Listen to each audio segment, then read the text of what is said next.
If you ask yourself, what do I want my attitude to be when things go wrong? You're not going to say, I want to be annoyed, I want to be upset. When you ask yourself the question, what do I want my attitude to be? You're more likely to say, I don't want to be angry, I don't want to be annoyed about this. And having answered that way, you will make some effort not to be angry and not to be frustrated. I'm not saying it's a panacea or a cure-all, but it does work. And I'll give you an example where it helped me a couple of years ago. I was driving in the western suburbs of Chicago in heavy rush hour traffic. Came to a set of traffic lights, turned left at the traffic lights, and a few seconds after turning left, I noticed in my rear view mirror a mobile discotheque. Cop car, flashing lights. So I pulled to the slower lane, he pulled to the slower lane. And I remember saying to myself, well, Holy St. Patrick and St. Bridget.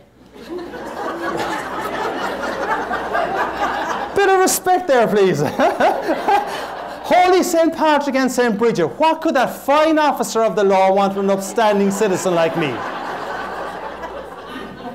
Now, that was the gist of what I was thinking. I may have said just one four-letter word. But for those of you whose mind is in the gutter, the word was oops. Which, as you all know, stands for uh-oh, police, stop. Right. So I pulled into a little small parking lot at the side of the road, and as I was pulling in, I said to myself, now why does he want to speak to me? And the only reason I could figure why he might want to speak to me was when I had turned left at the traffic lights. They were slightly red. But not by a whole lot now, mind you. So, he is there on his computer checking me to see if in my case I'm a member of the Irish Republican Army, or even worse, a Cubs fan. Go White Sox! I have to tell you, depending on who I'm speaking to, I obviously try and put in a kind of an answer to that gets a reaction. But when I was speaking up near the Green Bay area a couple of years ago, I made the comment that the cop was checking to see if I was a member of the Irish Republican Army, or worse, a Packers fan. I didn't think I would get out of that room alive. So he was there checking my computer to see what my record was like. And I asked myself the question that I said you should ask when things go wrong. So I asked myself the question, what do I want my attitude to be? And I said there's no point in being antsy and annoyed about this. He probably doesn't understand the concept of slightly red lights. So in my side mirror, I see him walking up towards me. And this being Chicagoland area, I prayed that he had an Irish name. I prayed that he had this vision of Ireland, that the roads are still unpaved, that milk is brought to the creamery via donkey and cart, and that traffic lights, if they exist at all, are, well, basically advisory.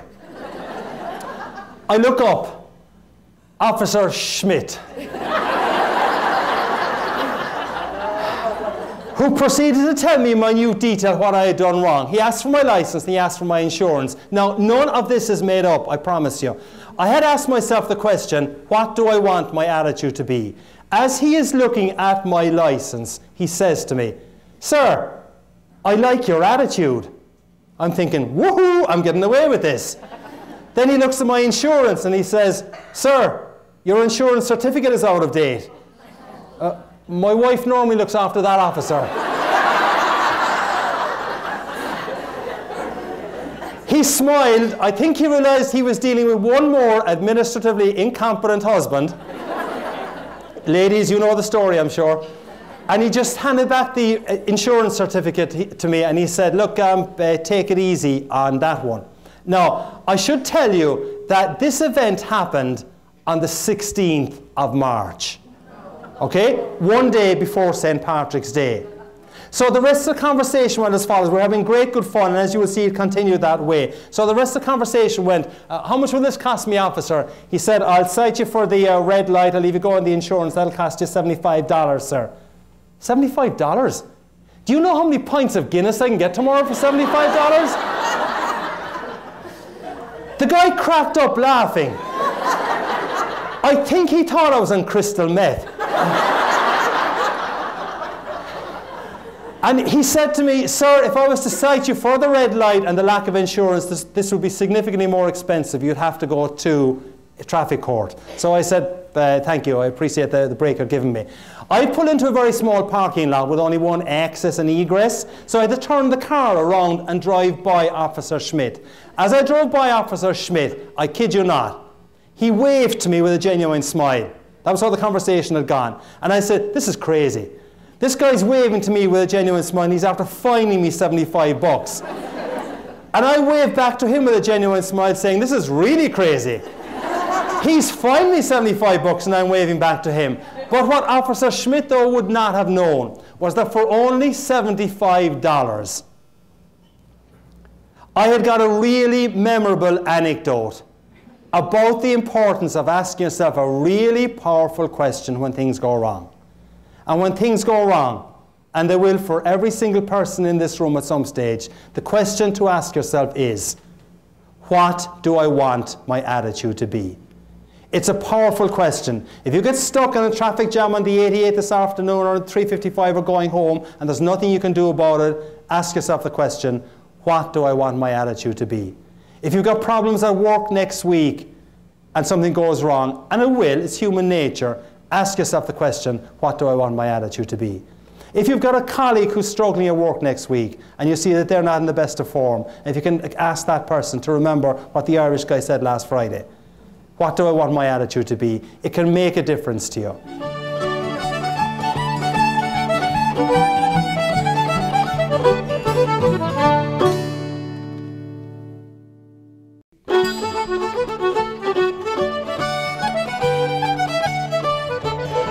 Your behavior creates your brand, believe it or not.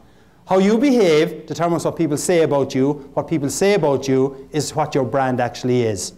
But let's go back to Officer Schmidt for a second, and I want to give you an example of behavior here. After that incident with Officer Schmidt where he gave me the $75 ticket, I went home to my darling wife of so many years looking for sympathy.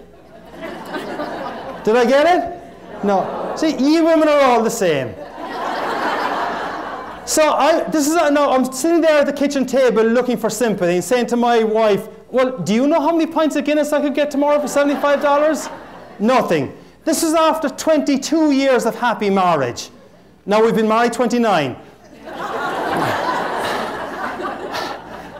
But after a couple of minutes, my wife comes over and she puts a piece of paper down on the kitchen table and she said, I gave you that insurance certificate about 4 weeks ago. I knew you wouldn't put it in the car. I looked up at her and I said, so it's your fault.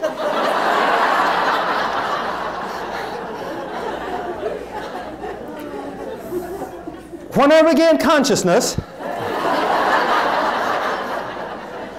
the frying pan, as we call it back in Ireland, was in one hand, divorce papers in the other. But she didn't actually go through with the divorce proceedings, though. But to this day, though, and you men in the audience I know will be able to help me on this, I cannot convince my wife that it was her behaviour that was at fault. So if the men in the audience ever meet my darling wife, just kind of try and win my side of the argument for me. But that's obviously a goofball example about behaviour, though. But your behaviour, as part of the gift of gab, goals, attitudes, behaviour, creates your brand. There's one simple little thing that I suggest to people that will help you to create an even better brand experience and brand behaviour for the people that you work with. Each of you, I think, has got a program in front of you. Before you leave today, I'd like you to write down 3 words on that program.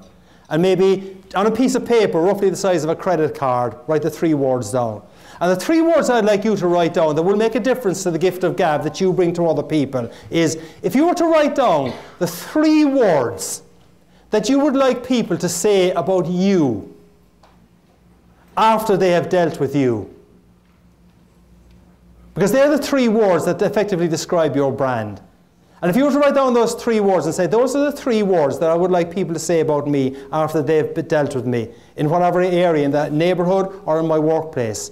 If you were to tear out that little piece of paper and put it into your credit card wallet or into your purse, so that when you go to the supermarket tomorrow or you go to the gas station and you open your credit card and you see those 3 words, you can ask yourself, hey, have I been faithful to those 3 words today? Would the last person that was speaking to on the phone, or the person that's just left my office, would they describe me in those 3 words? It's a simple little practice that can make a big difference to you. Goals, attitudes, behaviour. And if you adopt and adapt goals, attitudes, behaviour, it definitely will help to give you a true top of the morning experience and the patients and the customers of Edward Hospital.